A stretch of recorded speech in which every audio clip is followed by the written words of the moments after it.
नमस्कार आप सभी का फिर से एक बार। मैं अनूप शर्मा। फिर से एक बार हम राजनीति पे चर्चा करने आए हैं। पिछले हफ्ते राजस्थान के एक जाने-माने पत्रकार को आपसे रूबरू करवाया था। इस बार फिर हम एक राजनैतिक विशेषज्ञ, राजनैतिक एक्टिविस्ट को आपके साथ लेके आए हैं। राजस्थान के बारे में बात करेंगे। राजस्थान एक ऐसा राज्य जिसकी देश के अंदर बहुत महत्वपूर्ण भूमिका हमेशा रही है। राजनैतिक दलों की बात करें तो भारतीय जनता पार्टी और कांग्रेस के बीच इर्द-गिर्द रही है। कहा जाता है कि राजस्थान में एक सत्ता स्थायी नहीं रहती। हर 5 साल पे जिस तरह से हम रोटी को सेकते हैं, वैसे ही जनता पार्टी को पलटती रहती है। राजनैतिक समीकरण क्या है? क्षेत्रीय समीकरण क्या है? दल और दल-बदल के बीच में क्या भूमिका रहती है? सिर्फ इन पार्टियों के अलावा तीसरे विकल्पों के बारे में भी हम चर्चा करेंगे। कभी हनुमान बेनीवाल जी यहाँ पर एक अलग भूमिका में दिखाई देते हैं, तो कभी रविंद्र भाटी यहाँ पर उभर के आते हैं। कभी और संभावनाएँ हमेशा दिखती रहती हैं। गुटबाजी में भी राजस्थान बहुत कुछ सिखाने के लिए तैयार रहता है। स्वागत है वीर वीर सिंह जी आपका आज की चर्चा में। सबसे पहले नमस्कार आपके सभी दर्शकों को। जी, मेरा पहला हाँ जी, सवाल हाँ जी। आपसे है कि अगर किसी को राजस्थान की राजनीति को समझना है, तो हम किन किन चीज़ों को लेंगे? अशोक गहलोत को लेना पड़ेगा, सचिन पायलट को लेना पड़ेगा, वसुंधरा को लेना पड़ेगा, भजन लाल जी को लेना पड़ेगा, हनुमान बेनीवाल को लेना पड़ेगा या रविंद्र भाटी को लेना पड़ेगा? अ, मेरा मानना है, अगर राजस्थान की राजनीति को समझना है, तो इन नेताओं के साथ-साथ हमें राजस्थान के कल्चर को लेना पड़ेगा। इसमें अपनायत भी बहुत ज़्यादा है, लेकिन अगर आप राजस्थान की ज्योग्राफिकल कंडीशन देखोगे तो ये एरिया वाइज़ बहुत बड़ा है। तो अगर आप एक छोटे एरिया में पॉलिटिक्स करना चाहते हो, तो वहाँ पे आपका लोगों से कनेक्शन मिल जाएगा, कनेक्टिविटी हो जाएगी। लेकिन क्योंकि एरिया बहुत बड़ा है, तो हमें मिक्स ऑफ सभी लेना पड़ेगा। थोड़ा बहुत अशोक गहलोत का भी लेना पड़ेगा, थोड़ा बहुत वसुंधरा राजे, थोड़ा बहुत हनुमान बेनीवाल जी का तरीका, थोड़ा बहुत रविंदर जी पार्टी का तरीका लेना पड़ेगा। क्योंकि ये जो राजस्थान इतना बड़ा है, अलग-अलग क्षेत्रों में बँटा हुआ है, अलग-अलग क्षेत्रों की राजनीति का तरीका भी अलग-अलग है। तो जिस तरीके से आपकी बात से समझ में आ रहा है, अगर हमें इसे क्षेत्रफल के हिसाब से समझें, तो हुँ, हुँ। किस तरीके से राजस्थान को हम अलग-अलग एरिया में अलग-अलग तरीके से अगर राजनीति को बाँटना है, तो क्या हम किस तरीके से समझ सकते हैं? देखिए, अगर हमें बाँटना हो, तो मुझे लगता है कि हमें 3 मुख्य भाग में राजस्थान को बाँट सकते हैं। एक जो भाग हो गया थार का भाग, जिसमें जोधपुर, जैसलमेर, बाड़मेर, बीकानेर, नागौर, चूरू इसका कुछ एरिया आता है। एक हो गया जयपुर के आस-पास का एरिया, जो कि मुख्य रूप से राजधानी के पास का एरिया है। और तीसरा एरिया हो गया जो बाकी बचे हुए बॉर्डर्स एरिया हो गए, जैसे श्री गंगानगर हो गया, या फिर आप यूपी बॉर्डर पे देखोगे तो भरतपुर हो गया, अलवर हो गया, आप दिल्ली बॉर्डर पे देखोगे तो ये हो गए 3 तरह के एरिया। तो जो थार का एरिया है, जिसको हम लोग मारवाड़ भी बोल सकते हैं, मारवाड़ एरिया है, उस एरिया में राजनीति मोस्टली फिक्स रही है कि मतलब 5 साल कांग्रेस या 5 साल बीजेपी, और लोगों में नेताओं के प्रति बहुत ज़्यादा लगाव रहा है। जैसे हम लोग बात करें तो अभी रविंद्र सिंह भाटी है, जो कि बड़े नेता बन के उभरे। उससे पहले जसवंत सिंह जी जसौर थे, उस एरिया में उनका काफ़ी प्रभाव था। अगर हम लोग नागौर की बात करें तो नाथूराम जी मिर्जा थे। तो यहाँ की जो राजनीति है, वो नेताओं पे बेस है। यहाँ के नेताओं को लार्जर देन लाइफ मानते हैं। अभी जैसे हनुमान बेनीवाल यहाँ पे बड़े नेता बने हुए हैं। यहाँ की राजनीति उससे संबंधित है। जो राजधानी के आसपास की राजनीति है, वो पार्टी पॉलिटिक्स पे बेसिस है कि अगर कांग्रेस हावी है तो कांग्रेस वहां पे ज्यादा सीट ला रही है, बीजेपी पूरे देश में हावी है, पूरे स्टेट में हावी है, तो बीजेपी ला रही है। और जो बॉर्डर्स एरिया हो गया जैसे भरतपुर हो गया, अलवर हो गया या फिर गंगानगर हो गया, उसमें जो बॉर्डर्स एरिया में जो एक्टिविटीज हो रही है, जैसे हम गंगानगर की बात करें तो क्योंकि पंजाब बॉर्डर से लगता है तो वहां पे आम आदमी पार्टी अपनी काफी अच्छी एक्टिविटी दिखा रही है। और जैसे बीएसपी पहले एक जमाने में काफी मजबूत थी, तो जो राजस्थान के भरतपुर इन बॉर्डर एरिया में बीएसपी का परचम लहराता था। तो इन तीन तरह की जो ज्योग्राफिकल कंडीशन है उनमें तीन तरह की पॉलिटिक्स चलती रहती है। राजस्थान एक ऐसा राज्य है जहाँ पर जैसा आपने अभी बताया कि बहुत सारे राज्य दे पाकिस्तान की बॉर्डर भी, सीमा भी हाँ टच होती है। और 200 हाँ विधानसभा की जो जो राज्य है, इस राज्य के अंदर कई चीजें ऐसी हैं जो हमें समझ में आ रही है, जो एक उम्मीद दिखा रही है।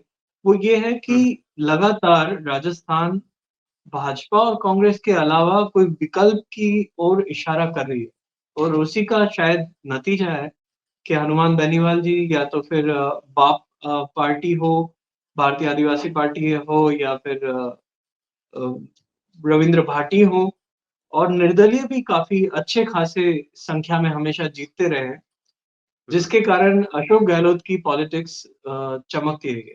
तो मैं आपसे अभी ये सवाल पूछना चाहता हूँ वीर भाई, कि इन इसमें तीसरा ऑप्शन कंसोलिडेटेड अगर बनना है, तो क्या उसको करना चाहिए? देखिए राजस्थान की राजनीति को आप ढंग से देखोगे तो आपको ये चीज को मतलब कि सर्वविदित है कि हर 5 साल में यहाँ पे सरकार बदलती है। तो ये तो लोगों ने बता दिया है कि उनको किसी भी एक सरकार में उनका मोह नहीं है, वो बदलाव चाहते हैं, हर 5 साल में बदलते हैं। और निर्दलीय और जो थर्ड फ्रंट था उनको सीटें भी मिलती रही है, बीएसपी यहाँ पे काफी अच्छी सीटें लाती रही है, काफी टाइम से निर्दलीय लोग लाते रहे हैं। तो यहाँ पे उम्मीद तो है, लेकिन जो ज्योग्राफिकल कंडीशंस की वजह से क्या होता है कि कोई भी पार्टी जो नई पार्टी आती है पूरे क्षेत्र में फैल नहीं पाती।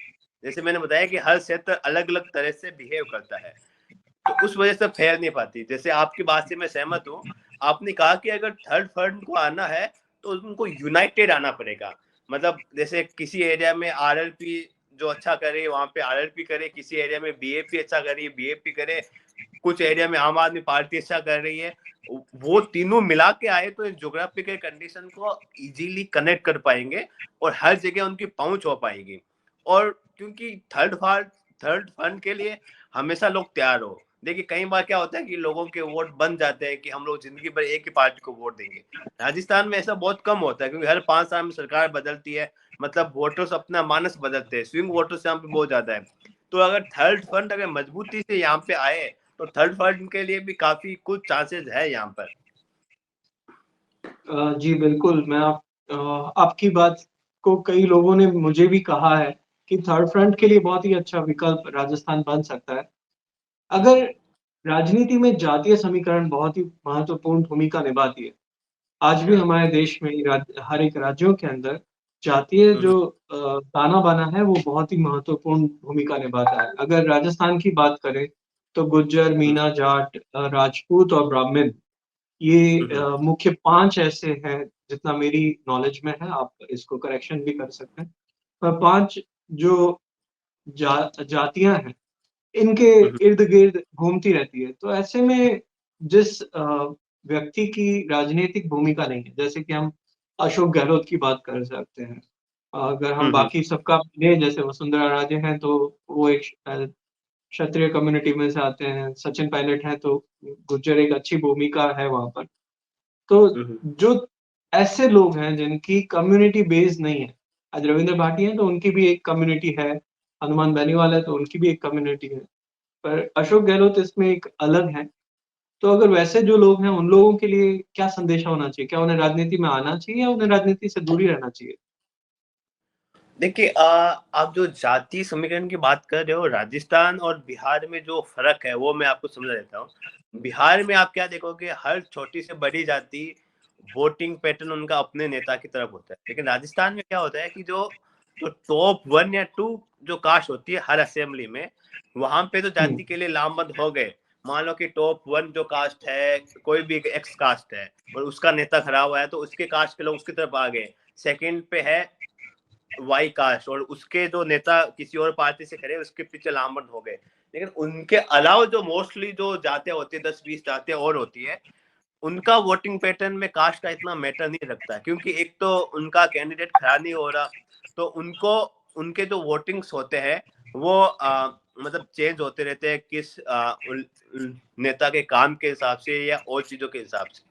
तो जैसे आपका जो अगला सवाल है कि जो जिनका राजनीतिक बेस इतना नहीं हो मजबूत, जैसे कास्ट बेस इतना मजबूत नहीं हो, क्या उनको राजनीति में आना चाहिए? जैसे आपने एक एग्जाम्पल दिया है अशोक गहलोत जी का, वैसे राजस्थान में बहुत सारे ऐसे लीडर रहे हैं जिनका जातिगत बेस नहीं रहा है लेकिन राजनीति में काफी सक्सेसफुल रहे हैं। क्योंकि जो मैंने बेसिस बताया था, क्योंकि यहाँ पे कास्टिज्म है लेकिन इतना डीप रूटेड नहीं है जितना बिहार या यूपी में हम लोग कह सकते हैं कि हर छोटी बड़ी कास्ट अपना रिप्रेजेंटेटिव मांगती है। यहाँ पे एक दो कास्ट हो सकती है जो टॉप में रहे, उनके बीच टकराव भी रह सकता है, लेकिन बाकी सारी कास्टों में ये चीजें कम मैटर करती है। तो मतलब आपकी अगर मैं बात को संक्षिप्त में पुनरावर्तित करूं तो जो लोग अभी कास्ट के बारे में सोच रहे हैं कि भाई हमारी जाति इतनी बड़ी नहीं है, हमारा ये नहीं इतना बड़ा परिवार नहीं है, तो वो लोगों के लिए भी राजस्थान हमेशा रेडी रहा है। बस आपको लोगों के बीच में जाना है और लोगों के लिए काम करना है। सही क्या बात मैंने है। सही कहा? हाँ, मतलब कि अगर आपको राजनीति में आना है और आप बिना कास्ट बेसिस आते हो, तो सबसे पहले जो आपके पास दिमाग में क्लियर होना चाहिए कि आपका विजन क्या है, किस विजन को लेके आए हो। मतलब कि उसके प्रति आपको खुद से ऑनेस्ट होना पड़ेगा। क्योंकि मैं कंसल्टिंग फील्ड में कई नेताओं से मिला हूँ, तो मैं उनसे लगभग हमेशा ये सवाल पूछता हूँ कि सर आप क्या सोचते हो उस विधानसभा के बारे में। तो उन लोगों के पास कोई जवाब होता नहीं है, उनके पास कोई विजन नहीं होता, और मैं देखता हूँ कि आगे जाके वो भले कितनी भी बड़ी कास्ट बेसिस के हो लेकिन लोगों से कनेक्ट नहीं कर पाते। अगर आपको लोगों से कनेक्ट करता है, आपका विजन कुछ भी हो सकता है कि आपकी कास्ट का ग्रोथ हो, आपके एरिया का ग्रोथ हो, या फिर कोई एक विजन हो कि इस एरिया में उन लोगों का ग्रोथ हो या देश का ग्रोथ हो, जिस तरह का विजन हो उसमें अगर आप स्टिक रहोगे तो लोग आपके साथ जुड़ते जाएंगे। और जिन लोगों के पास कास्ट बेसिस नहीं है उन लोगों के पास सबसे बेस्ट तरीका यही है कि एक तो आपका विजन क्लियर हो, उसके बाद आपने पाथ बना लिया और कमिटमेंट में लगे रहो आप लगातार, तो यहाँ पे राजनीति में सक्सेस हो सकते हो आप। आपने बहुत अच्छा एक शब्द बोला, विजन। एक हम्म। पॉलिटिशियन का क्या विजन होना चाहिए आपके हिसाब से? अगर प्रदेश के लिए देख रहे हैं या फिर विधानसभा के लिए देख रहे हैं, तो कितना अंतर रख के क्या विजन बनाया जा सकता है? बेसिकली मेरे हिसाब से हर पॉलिटिशियन का विजन उसका खुद का होना चाहिए। कि हम लोग एज ए कंसल्टेंट जो एक चीज हम लोग कभी नहीं बताते, उनको विजन नहीं बताते कि आप ये विजन रखो। क्योंकि विजन कुछ भी हो सकता है, विजन हजारों तरीके हो सकते हैं। कोई एक मान लो बता दे कि उसका विजन है कि हिंदुओं के लिए कुछ अच्छा करे, किसी एक नेता का विजन है कि वो सेकुलरिज्म के लिए बहुत अच्छा करे, किसी का विजन है कि वो देश के लिए कुछ करे, किसी का विजन है कि गायों के लिए करे, किसी का विजन है कि उसकी कास्ट के लिए करे, किसी का विजन है कि उसको अपने एरिया में सफाई बहुत अच्छी रखनी है, सफाई के लिए कुछ करे। तो ये उसके दिल से आना चाहिए, मतलब कि वो क्या चाहता है और वो उसी में सच्चाई रहेगी, उसके आधार पे वो बहुत कुछ कर सकता है। विजन हजारों हो सकते हैं लेकिन कौन सा पॉलिटिशियन किस विजन को चूज करता है, मेरे हिसाब से ये उसी पे डिपेंड होना चाहिए। जैसे कैरियर के लिए लोग बोलते हैं ना कि अगर आप कैरियर वही चूज करो जिसमें आपकी इच्छा हो, तो मेरे हिसाब से पॉलिटिशियन को भी विजन वो चूज करना चाहिए जो आपको सही लगता हो। ऐसा नहीं कि ये विजन अभी बहुत चल रहा है, जैसे कई लोग बोलते हैं जैसे हिंदुत्व अभी बहुत चल रहा है तो आप ये विजन लेके पॉलिटिक्स कर लो। तो मैं मानता हूँ कि नहीं, वो विजन लेके पॉलिटिक्स जो कर सकते हैं वो लोग एक सक्सेस हो सकते हैं जो उस चीज में दिल से मानते हैं। अदरवाइज आप किसी और चीज को मानते हो, अभी उसके लिए सपोर्टर्स नहीं है, तो कोई बात नहीं। जैसे मैं आपको एक एग्जांपल देना चाहूंगा, महात्मा गांधी ने जब नॉन वायलेंस अहिंसा की बात करी, तो सबसे जी। पहले उस समय अहिंसा की बात करी जब वर्ल्ड वार फर्स्ट चल रहा था। और हमारे यहाँ पे लीडर भी भगत सिंह जी जैसे लोग थे जो जो हिंसा में विश्वास करते थे, वो अपने विजन पे टिके रहे। जो उनका विजन का जो उनका पीक टाइम आया था 1942, उस समय सेकेंड वर्ल्ड वार चल रहा था। पूरे वर्ल्ड में जब हिंसा हो रही थी, पूरा वर्ल्ड मान रहा था कि खुद को बचाने के लिए हमें हिंसा करनी पड़ेगी, तब उस इंसान ने अहिंसा की बात पे टिका रहा। और अभी पूरी दुनिया उसके विजन को मानती है। तो मेरे हिसाब से जो भी आपका विजन हो, आप उस पर टिके रहो ईमानदारी से, वक्त आपको जरूर सक्सेस देगा। ये बहुत अच्छी बात बोला आपने कि एक पॉलिटिशियंस के लिए सबसे बड़ी इम्पोर्टेंट जो बेस है कि अगर किसी भी चीज़ में, किसी भी रास्ते पे वो चल रहा है, तो उसका खुद का विज़न, आइडियोलॉजी, थॉट्स और अपने लक्ष्य, वो चीज़ें जहाँ पर मेल खाते हैं, वहाँ पर उसकी संभावना जो है सफलता की, जो कार्य करने की जो रुचि है, वो भी उससे बढ़ती है। सही राजस्थान में पिछले दिनों एक और एक चीज़ वीर सर आप देखने को मिला है कि यूथ को काफ़ी अट्रैक्ट कर रही है राजस्थान पॉलिटिक्स और जगह भी, स्पेस भी अच्छा खासा दे रही है। हाँ, मतलब सही बात है। मतलब यूथ इस बार पॉलिटिक्स में काफ़ी ज़्यादा एक्टिव होके लग भी रहे हैं, और मुझे लगता है कि उसके पीछे कुछ-कुछ इवेंट्स है जिसकी वज़ह से यूथ इतना ज़्यादा पॉलिटिक्स में एक्टिव हुआ है। वो इवेंट्स है कि जैसे सरकारी नौकरियों के जो पेपर होते हैं उनका आउट होना, और उनसे सबसे ज़्यादा जो लोग प्रभावित हुए वो यूथ है। उनके करियर की बात आई है। तो जब उनको पता है कि इसका सॉल्यूशन पॉलिटिक्स के थ्रू होगा, तो यूथ इसके लिए पॉलिटिक्स में काफ़ी काफ़ी एनर्जी के साथ जुड़ भी रहे हैं। ग्रुपिज़्म एक बहुत ही बड़ा मुद्दा रहता है राजस्थान में। इस पे आपकी क्या राय है कि जैसे सचिन पायलट, अशोक गहलोत, वसुंधरा, अजन लाल, बहुत सारे। हाँ, बेसिकली ग्रुपिज्म पॉलिटिक्स में होता ही है। मतलब आप इसको रोक नहीं सकते, क्योंकि हर जो पावरफुल इंसान है वो चाहता है कि उसके पास उसके वफादार लोग रहे, ताकि जब भी उनको जरूरत पड़े उनके साथ खड़े हो जाए। लेकिन जैसे अभी भजनलाल जी के बारे में बात करें, तो राजस्थान में जैसे कांग्रेस में हम लोग कह सकते हैं कि ग्रुपिज्म के आधार पे पॉलिटिक्स के मूवमेंट हो सकते हैं, लेकिन बीजेपी में वैसा कुछ दिखने को नहीं है। जैसे वसुंधरा राजे का बड़ा गुट था, या फिर राजेंद्र जी राठौर का बड़ा गुट था, जसवंत सिंह शेखावत का बड़ा गुट था। लेकिन जो सीएम बने वो भजन लाल जी थे। वो मतलब उनको फर्क नहीं पता कि बीजेपी में किसका क्या गुट है, किस गुट के क्या पावर है। डिसीजन वही होता है जो सेंट्रल डिसाइड करती है।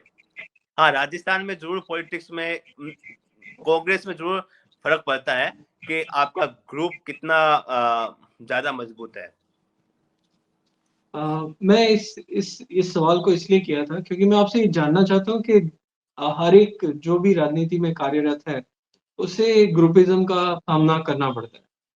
तो ऐसी स्थिति में वो उसे कैसे डील करना चाहिए? मेरे हिसाब से अगर आपको ऐसा कुछ फील हो रहा हो कि ग्रुपिज्म है, तो जैसे कांग्रेस में आप जा रहे हो, मतलब जैसे सचिन पायलट अपना गुट क्रिएट करते हैं, तो वो एक सॉफ्ट एंट्री हो जाती है आपकी। अगर आपको लगता है कि आपका जो लीडर है आपके विचारों से मेल खा रहा है, तो आप ग्रुपिज्म में शामिल हो जाइए। अगर आपको लगता है कि आप सिर्फ एक आइडियोलॉजी के मेज पे जाते हो, तो ग्रुपिज्म से दूर रहिए, क्योंकि आइडियोलॉजी के अगर मेज पे जाते हो तो ग्रुप का बंदा तो कहीं भी इधर उधर जा सकता है। तो इट्स अप टू यू, आप क्या चाहते हो, मतलब कि एज ए पॉलिटिशियन आपको क्या चीजें ज्यादा सूट करती है, उस हिसाब से आपको डिसीजन लेना चाहिए। ठीक है, मेरे लास्ट 3 क्वेश्चन्स बहुत छोटे क्वेश्चन हैं। पहला क्वेश्चन मैं आपसे ये पूछना चाहता हूँ कि अगर किसी भी इंसान को पॉलिटिक्स में शुरू करना है, तो उसे क्या ठीक है। स्टेप्स लेने चाहिए? जो सबसे पहला मैंने आपको बताया था कि फाइंड आउट उसका विजन क्या है।